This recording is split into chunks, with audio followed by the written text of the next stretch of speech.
Alright guys, Glenn here from Nanook Bushcraft. Out in the forest today with Finney and Mark.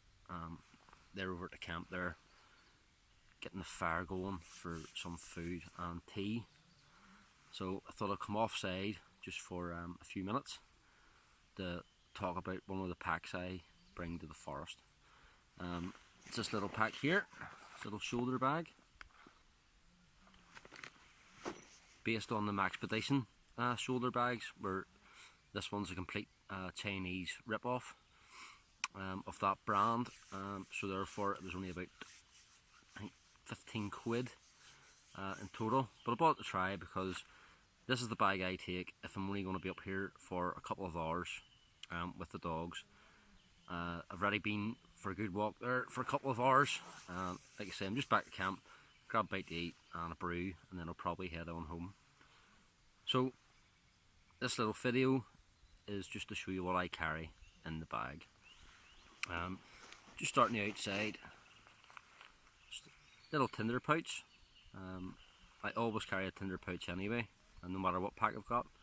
I don't necessarily always light a fire, but it's always in this little bag in case I decide to stop and have a brew, a longer walk with the dogs. There's a little pocket here, so that's just a little LED torch. Got this in Tesco for I think about 4 quid. It's quite bright. I'll just carry that in case I'm up here and decide to stay for a little bit and it gets dark. It's handy to have walking along the stony tracks back up to the van.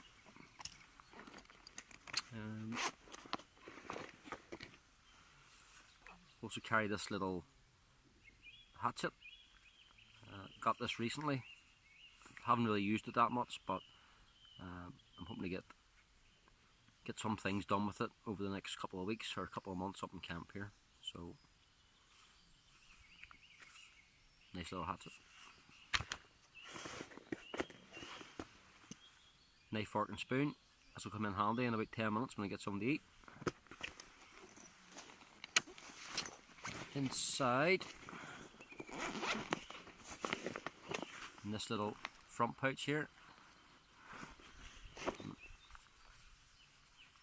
little neck knife that good friend and fellow bushcrafter Ken Ferg kindly made for me.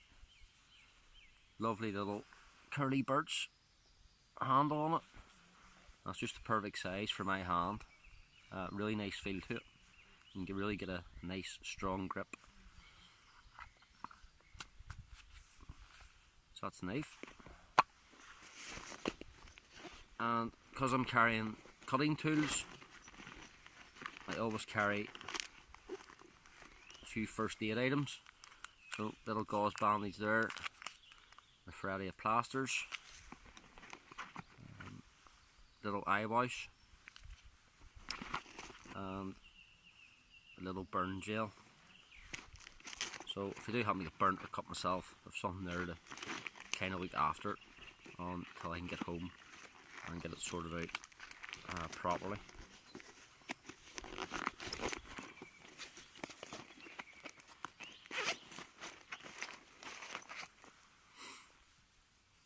Should have mentioned with the cutting tools, this is a little sharpening stone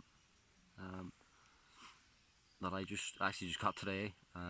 Somebody had sent it up from a camp with the Living to Learn community, Roscoe. So thanks for that, Roscoe. Appreciate it, buddy. This will now live in this bag.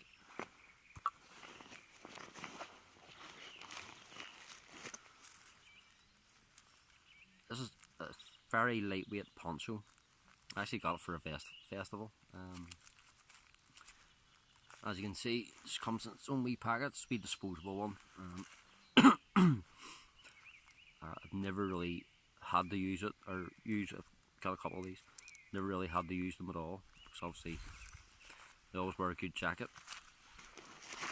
So when it does rain pretty heavy, I'm protected anyway.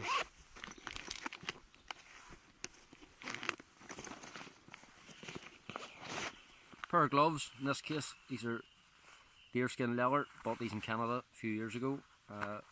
Really handy to have around camp, especially if you're got a fire going or making brews or whatnot, so we always put that on to lift the kettle off the fire.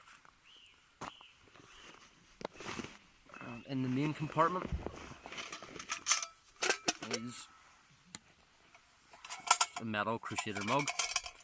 Like I say, I don't always have a fire when I'm out just walking the dogs. Sometimes I will stop, get a wee fire going, so I can put this straight onto the fire, make a brew.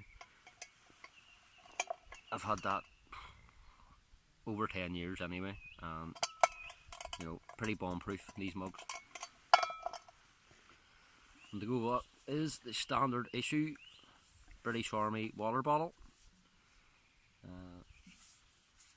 I think this holds about a litre.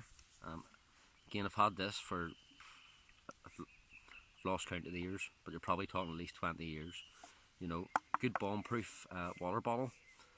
The only time I've ever seen anyone break was along this little seam at the bottom. Sometimes they split, but that's after it takes some serious abuse. But this has sort of been relegated to this little bag because of my sort of main packs are from doing overnighters.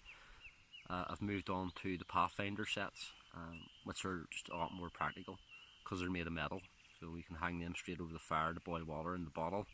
Obviously transfer the water into the cup, or you know, you can make rice in the cup, or a number of different things. Obviously you can't put that in the air fire, it'll melt. Just some paracord. Again, hundreds of uses, but I always like to carry a little bit with me when I'm out. And just at the bottom there, little lazy boy pocket saw. So I'll carry that there in case I want to cut anything. You know, find like a bit of hazel or a bit of willow and want to make something with it. It's always handy to have. And last but not least, dog biscuits. Because if I'm going to stop for a brew, well, I need to keep them occupied. So you always give them a wee treat. And that keeps them happy when I enjoy my nice cup of tea. So that's just a very quick rundown on what I carry in this little bag. Like I say, I've other packs that I use for different things, depending on when I'm, or how long I'm staying out, I should say. So I'm doing overnighters. Obviously I've got a bigger bag for sleeping bags and hammocks, stuff like that there. I'll bring my forest axe and whatnot and a different knife set or whatever. But this is just what I use when I'm walking, basically walking the dogs and spending a few hours up here just chilling out. What I will do while I'm here, what I'm wearing now is what I normally wear while I'm up for a few hours, a day, 2 days or whatever, doesn't matter. So obviously always wear a hat, generally always wear a hat. Winter time or when it's particularly cold, I'll take the baseball cap and throw it in the house, put a woolen one on, or a woolen hat on, keep my head warm. Got the Fjallraven jacket, which I bought last year. Brilliant jacket, especially for walking in. The only thing I've done is added a little fur trim to it. And it's a case of 7 buttons sewn on the outside of the hood, and then that's how this wee trim's attached. So I can take it off whenever I want, and take it off in less than a minute. So onto that there is a little handmade woolen jumper. I like to wear wool in the forest. Keeps me nice and warm. It's nice around the fire. Wouldn't burn so readily as like wearing a fleece or anything like that there. And yeah, this one here is a quite loose weave in it. So if I am walking, I'll start getting a bit warm. Just sit down and then I let the air flow up around my torso, and it cools me, it helps cool me down anyway. And then just a little cotton t-shirt underneath that. Trousers.